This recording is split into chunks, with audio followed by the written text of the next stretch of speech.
प्रणाम जी। किसी ने बहुत सुंदर बात कही है कि सभी हीरे हैं, बस तराशे जाने की जरूरत है। आज हमने एक ब्रह्मवाणी का गायन भी सुना और उसका भाव भी सुना संक्षेप में। मुझे लगता है कि अभी बिना तरासे हुए यदि ये अवस्था है तो तरासे जाने के बाद इन हीरो में कितनी चमक आ सकती है। बस आवश्यकता है कि यहाँ पर जितने जौहरी बैठे हुए हैं अलग अलग विभाग से, तो सभी अपना काम अच्छे से करते रहें। चौपाई बहुत सरल है शाब्दिक रूप से देखा जाए तो कि निज नाम सोई जाहिर हुआ, जाकी सब दुनी राह देखत, मुक्त देसी ब्रह्मांड को आए ब्रह्म आत्म सत। दीदी, यदि वो जो इमेजेस मैंने आपको भेजे थे यदि कोई शेयर कर रहा है तो आप कर दीजिए, वरना मैं यहाँ से भी कर सकता हूँ। मैं करती हूँ अशोक जी। तो हाँ, आप शेयर कर दीजिए, मैं अपनी बात रखते जाता हूँ। ठीक है।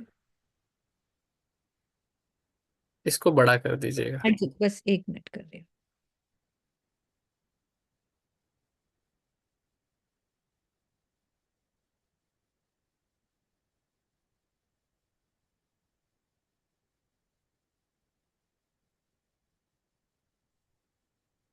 ठीक है अशोक जी। ये फुल स्क्रीन नहीं हो सकता ताकि ऊपर का कुछ दिखाई ना पड़े? हाँ, वेट मैं कर रही हूँ। देखो। चलिए ठीक है, चल जाएगा इतना। तो चौपाई है, निज नाम सोई जाहिर हुआ, जाकी सब दुनी राह देखत, मुक्त देसी ब्रह्मांड को आए ब्रह्म आत्म सत। निज अर्थात स्वयं का या स्वयं की, और नाम का तात्पर्य है पहचान। तो निज नाम अर्थात स्वयं की पहचान। परमात्मा की अपनी पहचान जाहिर हो चुकी है, जिसकी पूरी दुनिया के लोग राह देख रहे थे। सब पाना चाहते थे, जानना चाहते थे कि वो परमात्मा कौन है। वो जाहिर हो चुका है। इस चौपाई का सरल भाव ये है।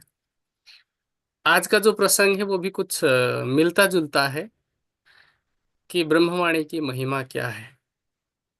आपके सामने एक इमेज है जो सब देख पा रहे होंगे। बीच में ब्रह्मवाणी है और अलग अलग प्रश्न है इसमें किरणों के रूप में कि मैं कौन हूँ, कहाँ से आया हूँ, मेरी आत्मा का प्रियतम कौन है, परमात्मा कैसा है, कहाँ है, उसे कैसे पाया जाए, अखंड मुक्ति कैसी मिलेगी, विश्व शांति का उपाय क्या है। ये अलग अलग प्रश्न है। अभी इस एक चौपाई के अंदर ही हमने जो चौपाई सुनी थी उसमें क्या था, मुक्त देशी ब्रह्मांड को, है ना।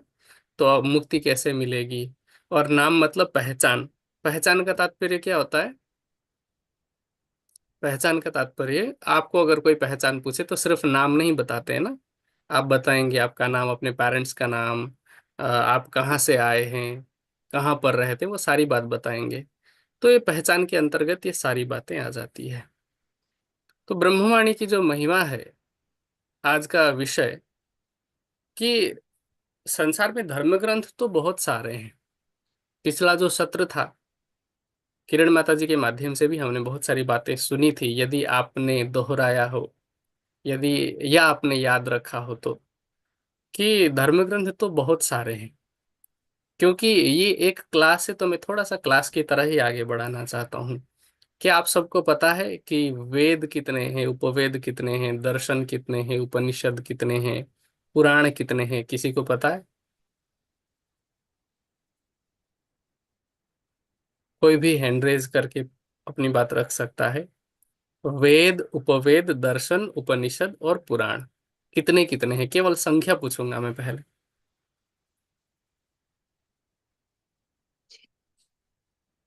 चलिए कोई बात नहीं। हाँ जी, एकता दीदी बता रही, एकता दीदी खोलो। जी, प्रणाम जी। जी प्रणाम जी। ये 4 वेद है और 18 उपनिषद है। इसके अलावा मुझे नहीं पता। अच्छा चलिए कोई नहीं। 4 वेद है, 4 उपवेद है, 11 उपनिषद है, 18 नहीं है, 11 उपनिषद है। वैसे 108 उपनिषद समाज में प्रचलित है, पर जिसमें से 11 उपनिषदों को आर्ष अथवा प्रामाणिक माना जाता है। 6 दर्शन है जिसको हम 6 शास्त्र कहते हैं, और 18 पुराण है, 18 उपपुराण है। इसके अलावा महाभारत है, रामायण है, इनको भी हम हिंदू समाज में धर्म ग्रंथ के रूप में पूजते हैं। और कते परंपरा में अगर जाएं तो इंजिल है, जंबूर है, तौरेत है, कुरान है, हदीस है। तो इस तरह धर्म ग्रंथों की भरमार है। कबीर जी के बीजक को देख लें, गुरु ग्रंथ साहिब को देख लें, तो धर्म ग्रंथों की कमी थोड़ी है। अब प्रश्न ये होता है कि ब्रह्मवाणी में ही ऐसा क्या है कि उसको हम विशेष बता रहे हैं, हम उसी की पूजा करते हैं, उसको हम उस स्थान पर बैठाते हैं जहां पर एक तरह से कहा जाए तो उसको परमात्मा की जगह पर ही बैठाते हैं। एक सामान्य दृष्टि में ये प्रश्न हो सकता है। तो इसका समाधान ही यही है। एक वाक्य में इसका समाधान नहीं हो सकता है, आपको थोड़ा सा गहराई में उतरना पड़ेगा, थोड़ी सी गहराई में तो कम से कम। कि भले ही विश्व में अनेक धर्म ग्रंथों, अभी मैंने दर्जनों ग्रंथों के बारे में बताया, नाम के विषय में फिर कभी हम चर्चा करेंगे, या फिर आप गूगल में सर्च कर सकते हैं, बहुत इजी है कि 4 वेद कौन कौन से हैं, आंसर मिल जाएगा। 18 पुराण से लेकर के हर ग्रंथ का नाम आपको मिल जाएगा। पर उनमें से ऐसा कोई भी ग्रंथ नहीं है जो सामने आपके जो प्रश्न रखे हुए हैं उन प्रश्नों का स्पष्ट उत्तर दे। किसी में किसी एक प्रश्न के विषय में चर्चा होगी और संकेत में उत्तर दिया होगा, किसी ग्रंथ में किसी दूसरे विषय में चर्चा होगी और संकेत में उत्तर दिया होगा। लेकिन इन सभी प्रश्नों का समाधान यदि कहीं पर ढूंढना है तो आप केवल ब्रह्मवाणी में ही इन प्रश्नों का उत्तर पा सकते हैं कि मैं कौन हूं। आप किसी भी ऋषि मुनि के पास चले जाइए, किसी भी संत के पास, साधु के पास चले जाइए और उनसे पूछिए, यदि कोई भी ये उत्तर दे पाए कि क्या आप जानते हैं कि आप कौन हैं, या क्या आप जानते हैं कि मैं कौन हूं, किसी के पास भी स्पष्ट उत्तर नहीं होगा। और इसी तरह से जब मैं कौन हूं का उत्तर नहीं मिल रहा, तो मैं कहां से आया हूं इसका भी उत्तर नहीं मिलेगा। मेरी आत्मा का प्रियतम कौन है, ये जो लगातार 3 प्रश्न है ना, दूसरा, तीसरा और चौथा, कि प्रियतम कौन है, कैसा है और कहाँ है, इन 3 प्रश्नों में तो सभी संशय में है। क्योंकि आप अभी जैसे कुंभ का मेला चला हुआ है, कई लोग जा करके आए हैं, कई लोग जाने वाले हैं। वहां जाएंगे तो जितने भी अखाड़े हैं, उन सभी अखाड़ों के जितने भी अनुयायी हैं, सबके इष्ट आराध्य अलग अलग हैं। और दूसरी तरफ हम क्या कहते हैं, मैंने धर्म ग्रंथों की बात की थी, भिन्न भिन्न धर्म ग्रंथों की। पर सभी धर्म ग्रंथ कुछ कुछ विषय में एक मत है। एक मत का मतलब कि कुछ कुछ विषय ऐसे हैं जिन विषयों में धर्म ग्रंथों का एक ही जैसा विचार है या एक ही जैसा कथन है। जैसे पहला प्रश्न कि परमात्मा कितने हैं, वेद कहते हैं कि परमात्मा एक है, न द्वितीयो न तृतीयो चतुर्थो न अपि उच्यते। दूसरा, तीसरा, चौथा नहीं है। आगे भी मंत्र आता है कि पांचवा, छठा, सातवां, आठवां, नौवां, 10वां नहीं, अपितु परमात्मा एक है। वेदों के जो व्याख्यान ग्रंथ है, ब्राह्मण, आरण्यक, उपनिषद आदि, उसमें एक ग्रंथ का नाम है शतपथ ब्राह्मण। वो भी कहता है कि एकम शब्द विप्रा बहुधा वदंती, कि सत्य तो एक है और दूसरा कोई नहीं। फिर किसी जगह पर यह भी लिखा है कि न त्वावाम अन्यो दिव्यो पार्थिवो न जातो न जनिष्यते। उस परमात्मा के जैसा न कोई हुआ था न कोई होगा। अगर इसी एक विषय में भी चर्चा करने लग जाए तो आज का पूरा सेशन समाप्त हो सकता है। पर मैं केवल सांकेतिक रूप में बता रहा हूं कि इतना तो बताया है कि परमात्मा एक है। अब मैं वापस अपने प्रश्न पर आता हूं कि जब परमात्मा एक है तो इतने सारे अखाड़ों के आराध्यों में से अब तीसरा प्रश्न कि मेरी आत्मा का प्रियतम कौन है। समझ रहे मेरी बात? तो जब आप ये एक प्रश्न करेंगे इसका उत्तर किसी के पास भी नहीं होगा। सब या तो आपकी बात को टाल देंगे, या तो अभी तो क्या होता है, मैं इस बार देख रहा हूं कि कारण पता नहीं, या हो सकता है कि पता भी हो थोड़ा चिंतन करने पर, लेकिन साधु संत बहुत उग्र हैं। कोई भी कुछ भी सवाल पूछ देता है तो चिमटा उठा करके मार रहे हैं या चांटा लगा रहे हैं। ये वैसे संत का लक्षण नहीं होता है, साधु का लक्षण नहीं होता है। साधु का लक्षण कैसा होता है आप गीता खोल करके देखिए। खैर उस विषय में अभी हम नहीं जाते, पर आप इस प्रकार का कोई भी प्रश्न पूछेंगे तो या तो वो अनुमान के आधार पर बोल देंगे या फिर अपने अल्प ज्ञान के आधार पर क्या कहेंगे कि वो जिनकी उपासना करते हैं, जिनको वो आराध्य मानते हैं, उनको ही वो परमात्मा बता देंगे।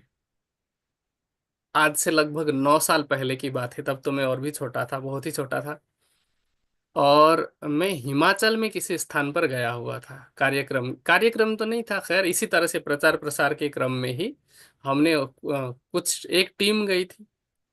और वहाँ हमने कुछ जगह पर निशुल्क साहित्य भी बांटा, और किसी के घर में ठहरे थे हम, ठहरने के लिए उन्होंने जगह दी थी, और भोजन इत्यादि कराया। भोजन के बाद अब मुझे कहा गया कि अब आप आए हैं इतनी दूर से तो इनको थोड़ी देर के लिए समझाइए। मैंने पूछा कि क्या समझाना है। तो जो सुंदर साथ लेकर के गए थे, सीनियर ही हैं, आप सभी जानते हैं, वैसे मैं नाम नहीं बताऊंगा। तो उन्होंने कहा कि एक परमात्मा के बारे में बताइए कि परमात्मा कौन है, आप किसे मानते हैं। तो मैंने कहा ठीक है। तो लगभग रात के भोजन के बाद लगभग 3 घंटे तक उनसे बात हुई। मैं एक तरफ से बताते जा रहा हूँ जो भी बात अपने समझ में आई। और उसके बाद वो 3 घंटे की चर्चा सुनने के बाद कहते हैं कि हाँ, हम भी एक ही नारायण को मानते हैं। समझ रहे हैं क्या कह रहे हैं? वो परमात्मा तो एक है, पर वो नारायण को उस एक में घटा रहे हैं। जो शिव जी को मानते होंगे वो उसकी जगह पर शिव जी को रखेंगे। जो गणेश जी की पूजा करते होंगे वो भी कहेंगे कि परमात्मा एक है पर गणेश है ना। तो इस तरह से जितने भी देवी देवताओं के उपासक हैं वो सभी उस एक के जगह पर अपने अपने आराध्य को रखेंगे। लेकिन ऐसा भी तो कहाँ हो पाता है। हर हिंदू, हर सनातन का उपासक जब मंदिर जाता है तो वहां जयकारा लगाता है, तो एक का जयकारा थोड़ी लगाता है।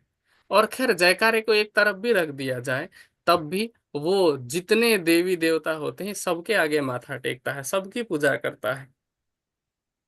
तो इस तरह से कहनी में तो है कि परमात्मा एक है, पर व्यवहारिकता में ये दिखता नहीं। और जब ये ही नहीं पता कि परमात्मा एक है या इस पर ही विश्वास नहीं है तो वो एक कौन है, वहां तक पहुंच पाना तो बहुत बाद की बात है। इसीलिए इस प्रश्न का समाधान सामान्य रूप में किसी के पास भी नहीं होता है। हाँ, कुछ गिने चुने संप्रदाय ऐसे हैं जो एक परमात्मा को मानते हैं, वो किसी देवी देवता की उपासना नहीं करते।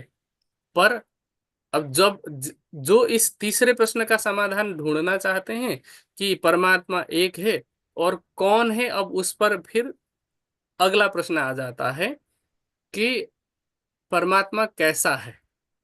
आप भी कह रहे हैं कि परमात्मा एक है, मैं भी कह रहा हूं परमात्मा एक है।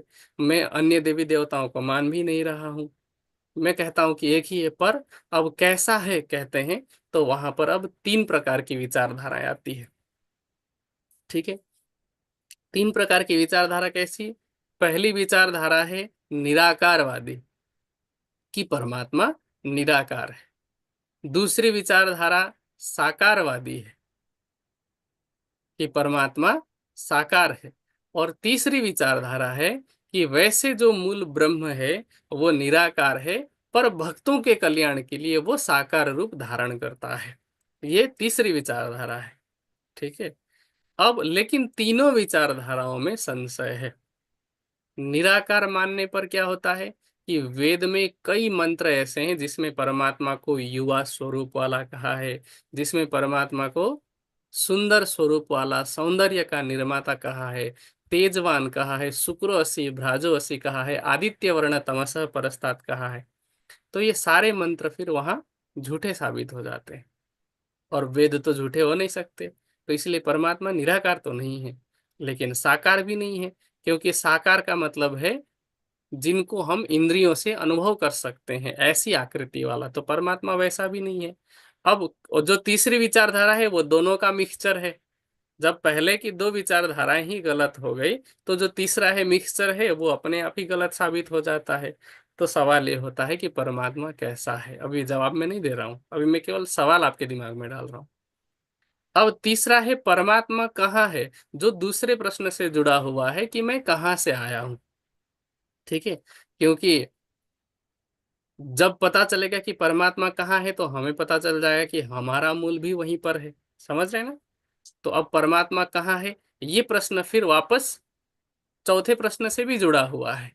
क्योंकि परमात्मा कहाँ है का जवाब इस संसार में कैसे देते हैं, ये जो प्रश्न मैं पूछ रहा हूं आप सबसे, ये सभी प्रश्न देवचंद्र जी के हृदय में आए थे कि जब भया बरस 11वां तब मन उपजे विचार, मैं कौन, कहाँ से आया, कहाँ मेरो भरता।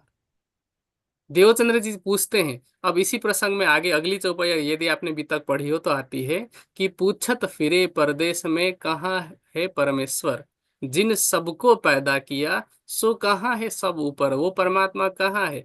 तो अब तीसरी चौपाई जो अगली चौपाई है उसमें ये बात कही गई है कि कोई कहे वह घट घट है व्यापक संसार, तब जानिया वह निकट एही ग्रहों में सार। देवचंद्र जी को ये बता दिया जाता है कि परमात्मा तो घट घट अर्थात कण कण में है।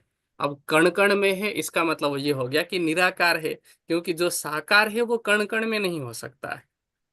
वो तो एक ही जगह पर होगा ना, एक रूप वाला होगा तो एक ही जगह पर होगा, ये एक सामान्य सिद्धांत है। तो निराकार सिद्ध करने के लिए सर्वव्यापक उसको कहा गया, अथवा सर्वव्यापक सिद्ध करने के लिए उसको निराकार कहा गया। वाइस वर्सा, दोनों एक दूसरे के पूरक। अब परमात्मा कहाँ है ऐसा जब पूछते हैं और ये कह दिया जाए कि इस संसार के कण कण में है। अब देखिए, इस संसार में जितने भी संप्रदाय के लोग हैं वो एक बात तो जरूर मानते हैं, इस बात पर सभी लोग एक मत हैं कि इस संसार में परमात्मा की इच्छा के बिना कुछ नहीं हो सकता है। एक पत्ता भी नहीं हिल सकता, एक जर्रा नहीं हिल सकता, ऐसा वो कहते हैं।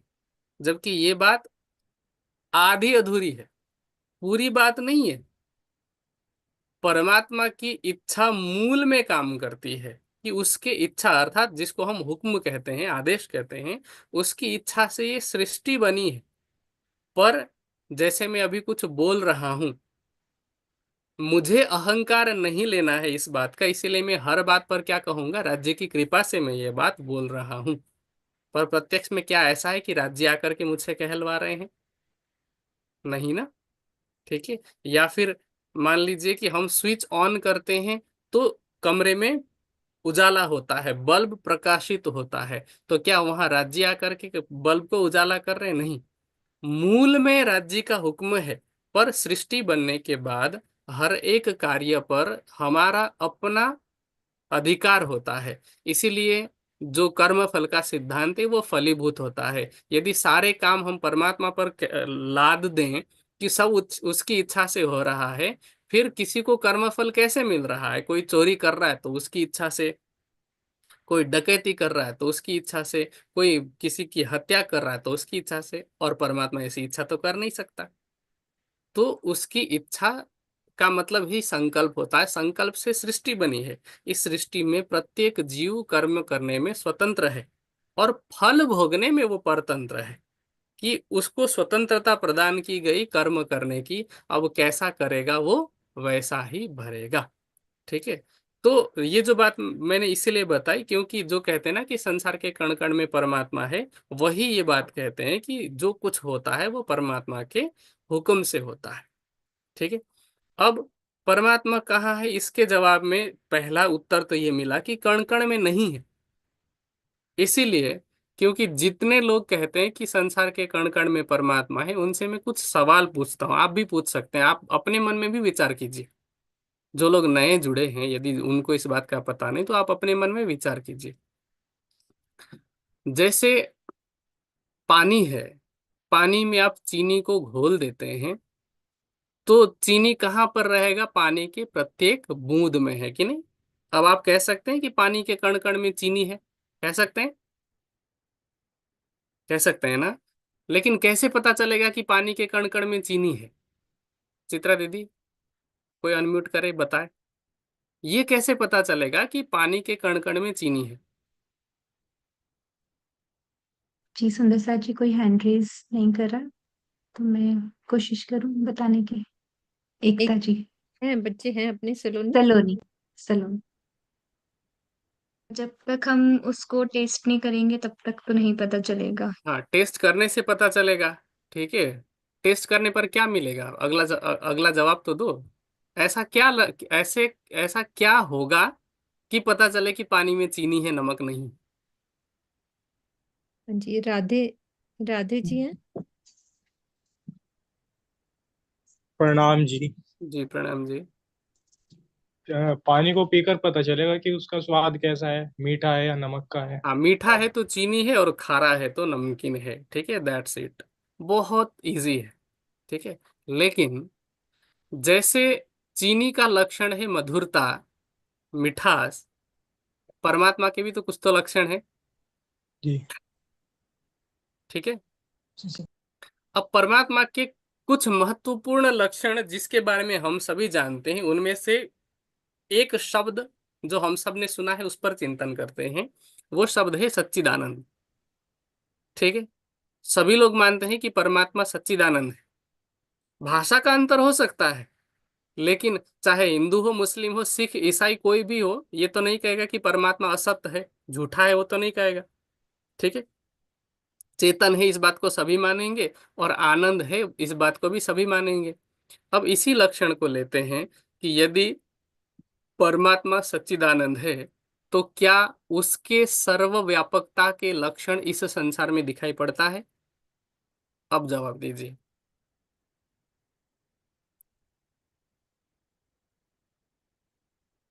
हाँ जी सुंदर सर जी।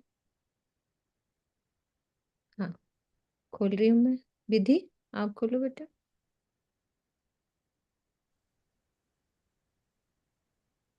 हाँ जी विधि, बोलो। तो प्रणाम जी। नाम जी।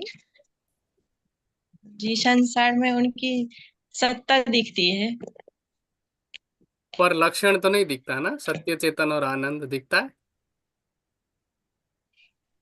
नहीं, उनकी सत्ता दिखती है। धर्म ग्रंथ कहते हैं असत जड़म च दुखम च माया रूपम त्रिधा स्मृतम। इस माया के तीन रूप हैं, असत, जड़ और दुखमयी। ठीक है, तो परमात्मा यदि इस संसार के कण कण में व्यापक होते, तो कबीर जी ने एक बहुत सुंदर बात कही इस प्रसंग में, कि पिंड में होता तो मरता न कोई। बहुत ध्यान से समझना। पिंड में होता तो मरता न कोई, ब्रह्मांड में होता तो देखता सब कोई। पिंड ब्रह्मांड दो से न्यारा, कहे कबीर सो साईं हमारा। ठीक है, एक प्रार्थना है जो मेरे विचार से आप सबको याद है। आप सभी ने कभी ना कभी बोला होगा, इसको दोहराया होगा या सुना होगा, कि असतो माँ सतगमय, तमसो माँ ज्योतिर्गमय, मृत्योर्मा अमृतम गमय। मुझे असत्य से सत्य की तरफ लेके चलिए, अंधकार से प्रकाश की तरफ लेके चलिए, और मृत्यु से अमरत्व की तरफ लेके चलिए। जो लोग ये मानते हैं कि संसार के कण कण में परमात्मा है, उनसे ये प्रश्न पूछा जाए कि यदि संसार के कण कण में परमात्मा है, तो आप असत्य से सत्य की तरफ ले चलने के लिए प्रार्थना क्यों करते हैं? मृत्यु से अमरत्व की तरफ क्यों जाना चाहते हैं, जबकि सभी जगह पर परमात्मा है? स्वर्ग और नरक में भेद क्यों करते हैं, जबकि सभी जगह पर परमात्मा है? समझ रहे? किसी से घृणा द्वेष क्यों होती है, यदि सभी जगह परमात्मा है? या फिर हमारे अंदर अज्ञानता क्यों है? क्योंकि ब्रह्म कैसा है? ब्रह्म तो ज्ञान का स्वरूप है, प्रज्ञानम ब्रह्म कहा गया है। तो इस तरह से परमात्मा कहाँ है, कैसा है, दोनों का उत्तर इस संसार में कोई नहीं दे पाता है। ठीक है। और जब पता ही नहीं है कि कौन है, कैसा है, कहाँ है, तो उसको पाने का उपाय भी नहीं बता पाते हैं। और जब तक उसको पा नहीं सकते तब तक जीव की मुक्ति नहीं हो सकती। मुक्ति का एकमात्र उपाय क्या है कि तमेव विदित्वाति मृत्युमेति न अन्य पंथा विद्यते अनाय। उस परमात्मा को जानना ही मुक्ति का एकमात्र उपाय है। रीते ज्ञानात् न मुक्ति, ज्ञान के बिना, उसे जाने बिना मुक्ति संभव नहीं है। और जब ये सभी बातों का, इन सभी बातों का ज्ञान मिलेगा और जब सभी लोग उस एक परमात्मा की भक्ति करेंगे, वेशभूषा भाषा के झगड़े से परे होकर के, संप्रदाय के झगड़े से, जाति के झगड़े से परे होकर के सभी लोग जब इस ब्रह्मवाणी के शरण में आएंगे, तो ब्रह्मवाणी की एक चौपाई जो कि है, सुख शीतल करूं संसार, विरोध सारी विश्व का भान किया एक दिन, तो तब विश्व शांति की प्राप्ति होती है। तो एक ब्रह्मवाणी एकमात्र ऐसी वाणी है जिनमें इन सभी प्रश्नों का समाधान है। मैं कौन हूं का समाधान आप वाणी खोल करके देखें तो किरंतन की पहली चौपाई से ही इसका उत्तर मिलना प्रारंभ होता है कि पहले आप पहचानो रे साधु। फिर आप आगे जाते हैं तो पाते हैं, हो मेरी वासना तुम चलो अगम के पार। तुम तो अगम के पार, अपार पार तहाँ है तेरा करार। ये आपकी वास्तविकता है। कहाँ से आया उसका जवाब भी उसी में मिल गया। या फिर हद पार बेहद है, बेहद पार अक्षर, अक्षर पार वतन है, जागे इन घर। मेरी आत्मा का प्रियतम कौन है?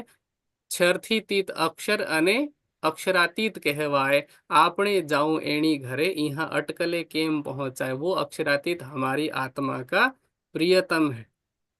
परमात्मा कैसा है? तो हम कहते हैं स्वरूप सुंदर, संकोल, सकोमल। और पूरी सागर श्रृंगार की वाणी उस परमात्मा के स्वरूप से भरी पड़ी है। कहाँ है आपको पता है, आप परिक्रमा पढ़ते हैं। अभी तो हमने कहा कि हद पार बेहद है, ये परमात्मा के लिए भी है। उसे कैसे पाया जाए? अनन्य प्रेम लक्षणा भक्ति, जिसको हम पतिव्रता साधन कहते हैं, उसके द्वारा। अखंड मुक्ति कैसे मिलेगी?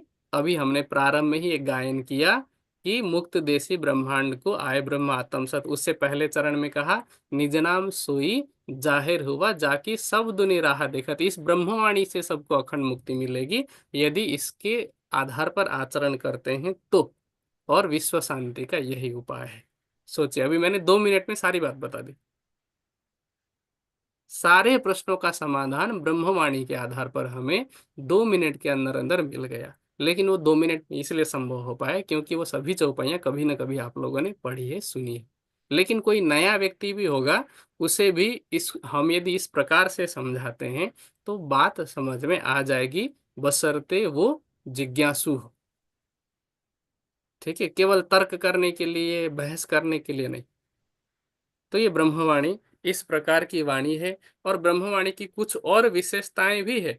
वैसे तो बहुत सारी विशेषताएं हैं, पर इस ब्रह्मवाणी की एक विशेषता आप जानते हैं? पहली विशेषता, सार्वभौमिकता। सार्वभौमिकता का मतलब क्या है? ऐसा नहीं कि गुजरात के किसी प्रांत में ये काम आएगा और मध्य प्रदेश में काम नहीं आएगा, ऐसा नहीं है। पूरे विश्व में आप कहीं भी जाएंगे तो ब्रह्मवाणी की जो शिक्षा है वो आपके काम आएगी, सब जगह पर, सभी के लिए उपयोगी है, स्थान विशेष नहीं है। दूसरा, सभी वर्गों के लिए है ये, चाहे वो अमीर हो चाहे गरीब हो। ब्रह्मवाणी क्या कहती है? नर नारी बूढ़ा बालक, जिन इलम लिया मेरा बूझ, तीन साहेब कर पूजिया अर्श का यही गुज। सबके लिए है। इसी तरह से श्री प्राणनाथ जी की वाणी समरसता की वाणी है। समरसता की वाणी का तात्पर्य क्या है? भेदभाव नहीं है। अमीर गरीब का, जाति का, प्रांत का, किसी भी प्रकार का भेदभाव नहीं, समरसता की वाणी है। वाणी की दृष्टि में ब्राह्मण और चंडाल दोनों एक समान हैं आत्मिक दृष्टि से। वाणी की दृष्टि में छत्रसाल जी जैसे चाहे महाराजा हो, चाहे लालदास जी जैसे सब कुछ गंवाने वाले एक फकीर हो, सब एक हैं। तो सभी वर्गों के लिए समरसता की वाणी है। और ये सहिष्णुता की वाणी है। सहिष्णुता के विषय में मैं थोड़ा सा 2 मिनट लेना चाहूंगा कि जब हम सहिष्णुता की बात करते हैं ना, तो आज की भाषा में इसको सेक्युलरिज्म कहा जाता है। पर आज का जो सेक्युलरिज्म है वो एक्चुअल में सेक्युलरिज्म नहीं है, ये सहिष्णुता नहीं है। सहिष्णुता का मतलब कोई कुछ भी करे चुपचाप सुनना या चुपचाप सहन करना नहीं होता है। सहिष्णुता का तात्पर्य ये होता है कि अच्छाई किसी में भी हो ग्रहण करो, और बुराई किसी में भी हो उसको त्याग दो, ये सहिष्णुता है। और प्राणनाथ जी की वाणी ने यही किया है। चाहे कतेव पक्ष की बात हो, जैसे आज सेक्युलरिज्म के नाम पर होता है ना, हिंदू मुसलमान ये वो करके, प्राणनाथ जी ने हिंदुओं के अंदर अगर कोई कमी दिखी तो उसके लिए भी सबको समझाया वाणी ने। और यदि मुसलमानों में कमी देखी तो आप सनन देख लीजिए, खुलासा देख लीजिए, वहां पर उन्होंने उनको भी चांटा लगाया है, प्यार से सबको समझाया। तो ये वास्तव में सहिष्णुता की वाणी है, लेकिन समझने के लिए आपको इसे एक बार पढ़ना पड़ेगा। तो ये सहिष्णुता की वाणी हो गई। और सार्वकालिक है। सार्वकालिक का मतलब क्या है? सभी काल में, 400 साल पहले भी उतनी ही रेलेवेंट थी, आज भी उसकी रेलेवेंस उतनी ही है, और फ्यूचर में भी उतनी ही रहने वाली है। तो ये वाणी सार्वभौमिक है, सार्वकालिक है, समरसता की वाणी है, और सहिष्णुता की वाणी है। There are 4 S। इसके अलावा भी हो सकते हैं, बहुत सारे हो सकते हैं, पर क्योंकि समय का भी अभाव है ना, तो इसीलिए मैंने ये 4 मुख्य बिंदु लिए हैं। बाकी जो भी फोटोग्राफ्स आज शेयर किए गए थे, शायद मीनू माता जी ने शेयर किया था या चित्रा दीदी ने, तो आपसे आग्रह है कि आप इस फोटोग्राफ को ग्रुप में भी शेयर कर दीजिए। आप सभी उसको बीच बीच में देखें ताकि आपको मोटिवेशन मिले कि हमारी वाणी में ये विशेषता है, और वो लिमिटेड है जो आपके पास है, जबकि वाणी की विशेषता अनलिमिटेड है, बियॉन्ड द लिमिट है। ठीक है। और इन विशेषताओं के कारण ही जितने भी साधु संत इत्यादि हुए हैं वो पाना चाहते हैं। आप वाणी में ये चौपाई तो सुनते हैं ना, या वाणी के कारण कई करे तपसन, या वाणी के कारण कई पीबे अगिन। तो प्राणनाथ जी की वाणी की महिमा इस कारण से जो आज की क्लास में हमने सुना, ठीक है, यही वजह है कि ये सभी ऋषि मुनि इत्यादि इसे पाना चाहते थे। अब हम सबको तो ऐसे ही मिल गई है कि नहीं? मिली है कि नहीं मिली ऐसे ही? बिल्कुल। नहीं मिली ऐसे ही। हमारे जीव ने पूर्व जन्म में बहुत घनघोर तपस्या की होगी, इस वजह से मिली है। इस जन्म में आपको नहीं दिख रहा है, लेकिन बिना पूर्व जन्म के पुण्य के, बिना पूर्व जन्म के तप के ये ब्रह्मवाणी नहीं मिली है। और दूसरा दूसरा महत्वपूर्ण कारण जो कि मुझे पहले बताना चाहिए था, पर मैं जानबूझ करके नहीं बताया। दूसरा महत्वपूर्ण कारण है हमारा राज्य के साथ निस्बत, संबंध। That's the most important thing. तपस्या अपने जगह पर है, पर निस्बत है हमारा राज्य के साथ।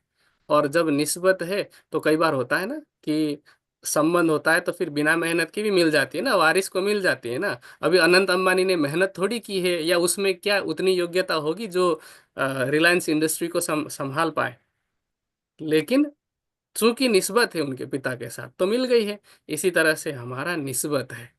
हाँ, जरूरत है उस योग्यता को बनाने की या अपनाने की।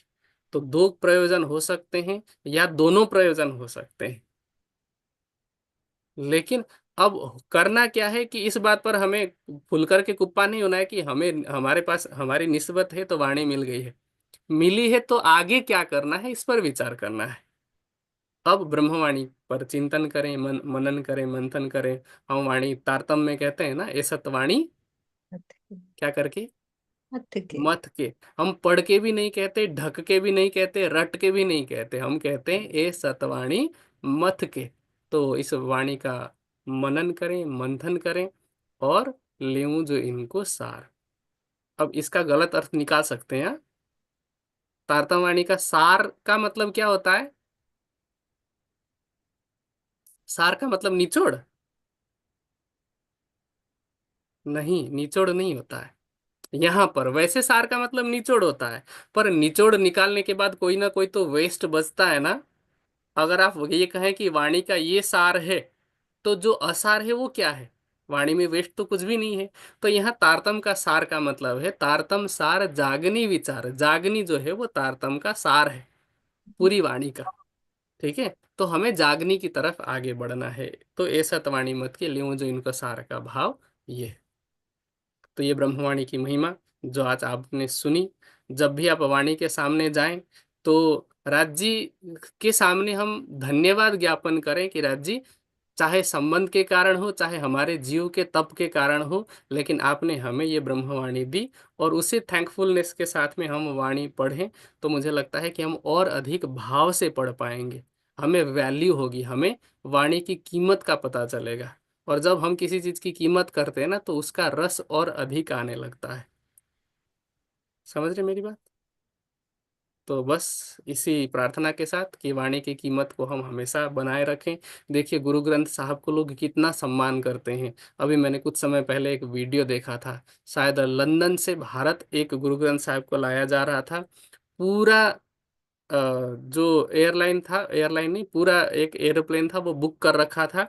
उसमें सेवादार कुछ थे, मेरे ख्याल से 5-6 सेवादार होंगे जो बारी बारी से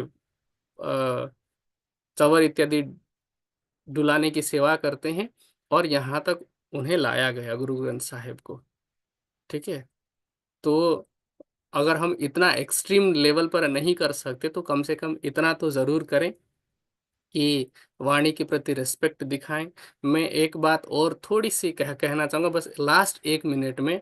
मैं कई जगह पर देखता हूँ कि हम अपने रहने के लिए तो अच्छा घर बना लेते हैं, लेकिन राज्य को कहाँ पे रखते हैं? जैसे सीढ़ी से हम फर्स्ट फ्लोर पे जा रहे होते हैं ना, तो सीढ़ी के नीचे जो स्पेस बचती है ना, उस जगह पर कई घरों में वाणी पधराई होती है। उनको लगता है कि नहीं, हम स्पेस सेव कर रहे हैं। आप सोचिए कि हम उसी के ऊपर से होकर के गुजरते हैं। चलो, एक तो बात समझ में आती है कि घर में आपने मंदिर रखी है और आप छत पर जाते हैं, तो वो समझ में आता है कि दिखता नहीं है प्रत्यक्ष रूप से, हम कहीं ना कहीं घूम करके जाते हैं। लेकिन कम से कम इतना तो हो कि जहाँ प्रत्यक्ष दिख रहा है कि यहाँ वाणी रखी, और हम उसी के ऊपर से चढ़ते हुए कैसे जा सकते हैं। तो थोड़ा सा उसको हम रखें तो सम्मान पूर्वक रखें। क्योंकि अगर हृदय में थोड़ा सा भी सम्मान नहीं होगा तो एक तरफ हम कहते हैं कि आरती अंग चतुर्दश केरी, 5 स्वरूप में एक भैरी, तो उसका कोई भी मतलब नहीं होगा। इसीलिए जितना हम अपने शरीर के लिए करते हैं, कम से कम उसका थोड़ा हिस्सा करें राज्य को रखने में, वाणी को रखने में। इतना सम्मान तो शायद बनता है। बस इसी प्रार्थना के साथ, मैंने थोड़ा सा समय अधिक लिया है, बस मैं अपने शब्दों को यहीं विराम देता हूँ। मिलते हैं कल की गोष्ठी में, तब तक के लिए सभी को प्रणाम।